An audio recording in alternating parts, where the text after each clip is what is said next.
Welcome to your relationship roadmap. My name's Keith Flynn. I'm here again with Mr. Michael Worthington. Always an interesting session with you, Keith. I must say, I'm going to say at the top of the show that if you're expecting the normality of normal relationship counselors, what you're going to get from you, and what I really love, is honesty, the reality of what it's all about, and not just strategies to help your relationship improve, but understanding some root causes. And I think your progressive nature of moving forward really, really quickly with people, I just think it's really, really good. You know, you don't drag them out for years doing this stuff. Absolutely not. Life's too short. Yeah. And I know in the first session you were talking about, because you've got 5 of these, we'll call them common ones. I know there's probably more, but you've got 5 of the my top 5. Your top 5. We dealt with anger. And that can lead to, as we were talking about at the end of the line, if you didn't watch anger, watch anger. But it leads to abuse, which can lead to either verbal abuse, I suppose, and physical abuse as well. Yeah, so in the first video we talked about anger, and underlying anger is normally hurt and pain. Yeah. Pretty much most of the time. Yeah. So if you think about a hurt person lashing out, well, when you escalate that to the next level, it can be abuse. Yeah. Okay. Now, abuse can be like physical abuse, emotional abuse, financial abuse, verbal abuse, mental abuse, sexual abuse. Yeah. So there's a whole raft of things where people are abusing sometimes each other in a relationship. Okay. You know, there has to be a point where, I mean, I have the attitude that most people are good inside. Most people don't set into a relationship to being abusive to their partner. How do they get there, and why don't they see it? Because I'm sure you probably heard, that's not who I am. Well, there's lots of reasons that people can get to being abusive. So one of the common causes is that as children, we learn from our parents. Right.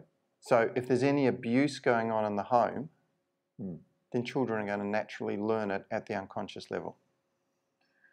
So for example, if you see if parents are arguing, then you're teaching the children to argue.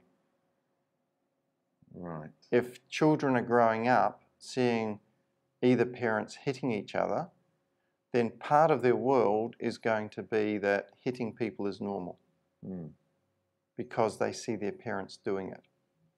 Now, a child can really only have 1 or 2 choices, either do what they've seen or not do what they've seen, because that's all that they've experienced. So just like you said, everybody, like, if you like, is good on the inside, because we were all once children. We were all once happy little babies. Yes. And then we learn from the other people around us. So very often I see the patterns playing out in relationships which are the same patterns that played out in their parents' relationships. I know this is one of the things that you encourage people to do your course, especially with parents, because I know you, with children, you're very protective on the children and show how it can affect them on there. So when people are in relationships, they don't necessarily then, with your course, have to be at crisis point. They could just be going, let's become better parents, because our relationship actually affects our children here. Yeah, for couples that have children, if you like, I get them by the short and curlies. Told you it was straight talking. Because I simply say, what sort of role model are you being for your children? What are you teaching your children? What are their relationships going to be like when they're at your age?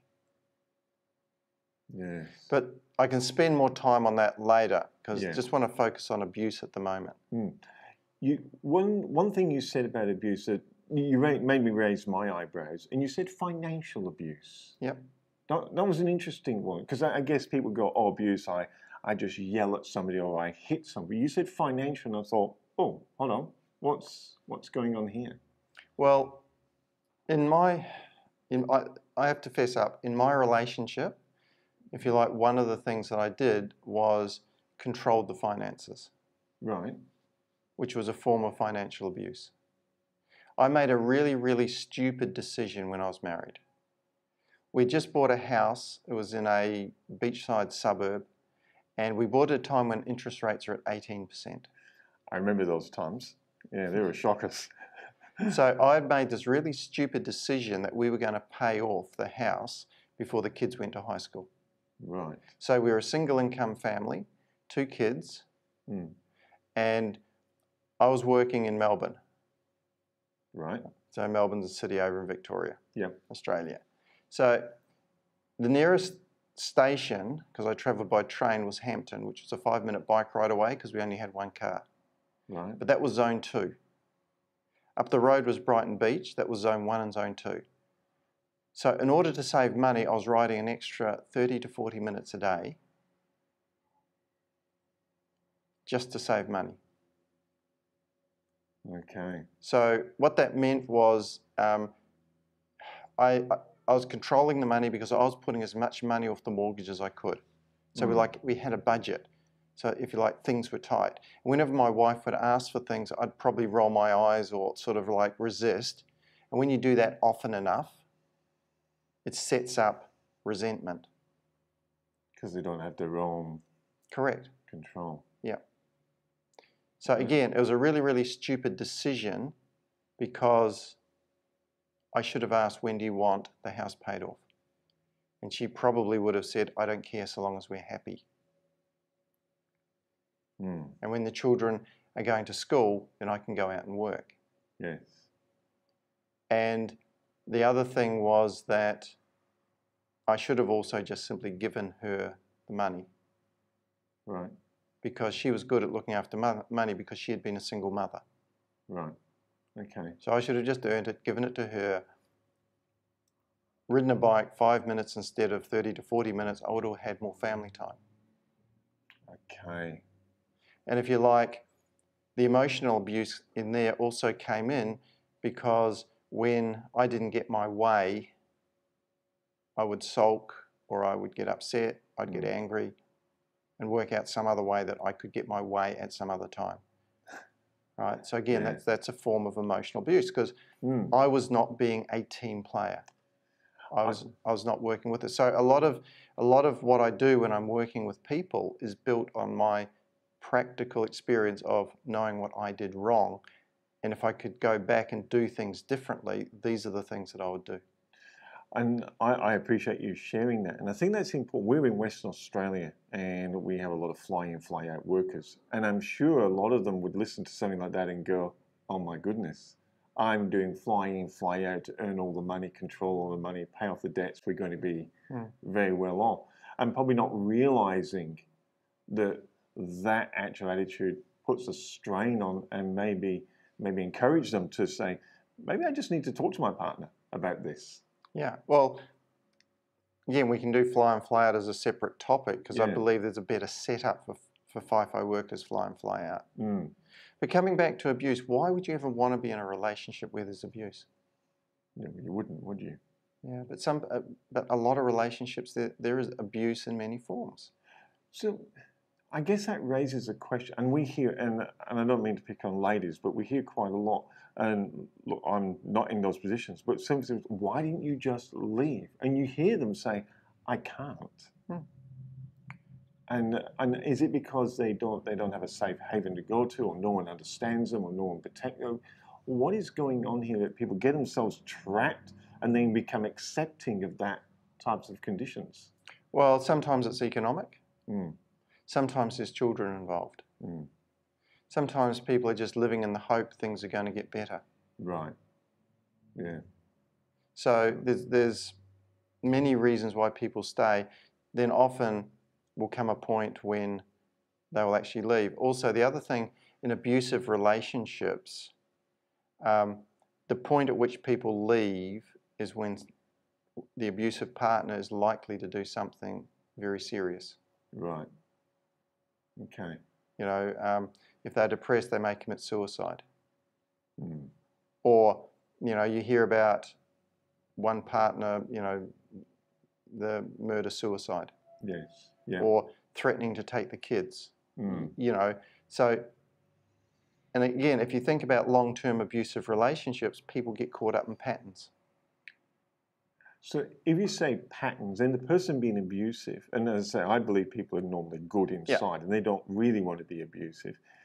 Are there strategies like when you work one-on-one with you and in your course that can help them recognize and break those patterns? Well, the first thing, and again, one of the things that I say, people are often unaware of the pain and the hurt that their decisions and choices are causing. Mm.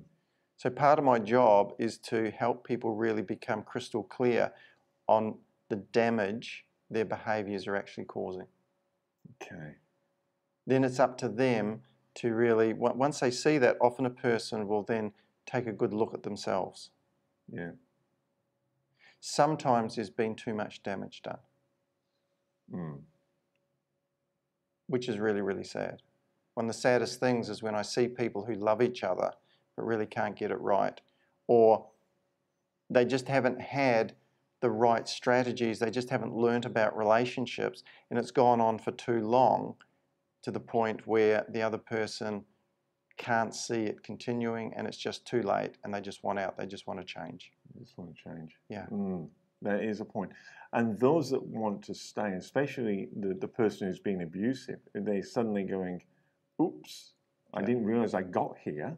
Because sometimes it just, I can imagine it creeps in gradualness and they go, if they do your online course, because imagine someone probably go, I feel really guilty now.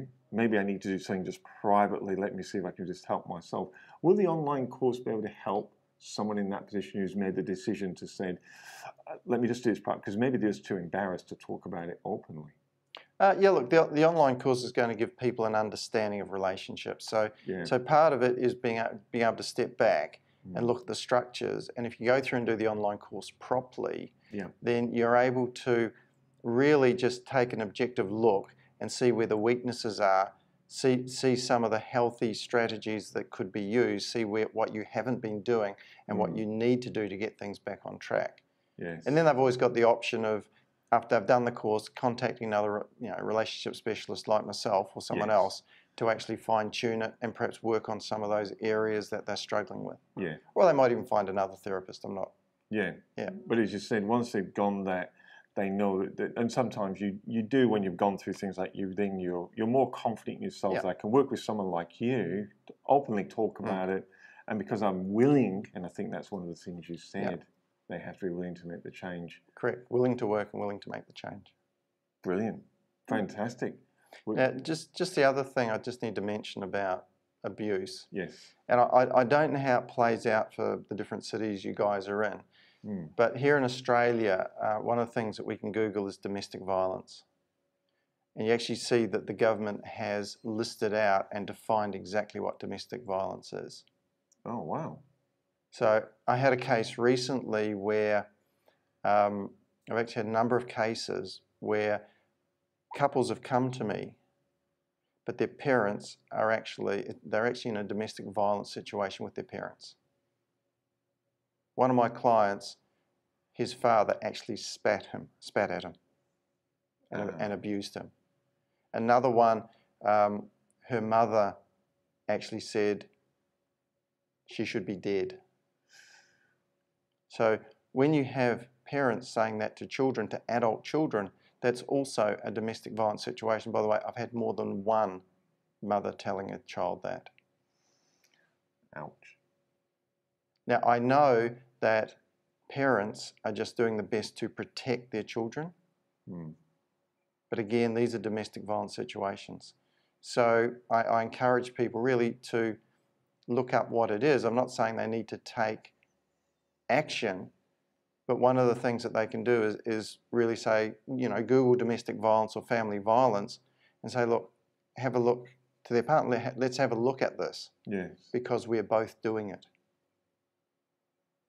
Sometimes that's a wake-up call to say, well, do we actually really need to do something about it? Yeah. Because they've just been in a habit, for whatever reason. It's a pretty heavy topic. It's a serious topic. Yes. Because it causes so much damage, particularly with children. And I think when you're talking about parents, and I'm right with you on that, anyone that's a parent, definitely worth looking that up. Yeah. Because that is whether they're adult children or little children, it's the same thing, isn't it? You really need to understand what's going on, so you bring up healthy people, which is really what parents want to do in the end. Correct. Yeah, fantastic. That is a heavy topic. What's the next topic we're going to do? Look, I think we'll go into arguments. I can see how they can form. We'll be back on the next video. Thanks, Keith. All right, Michael.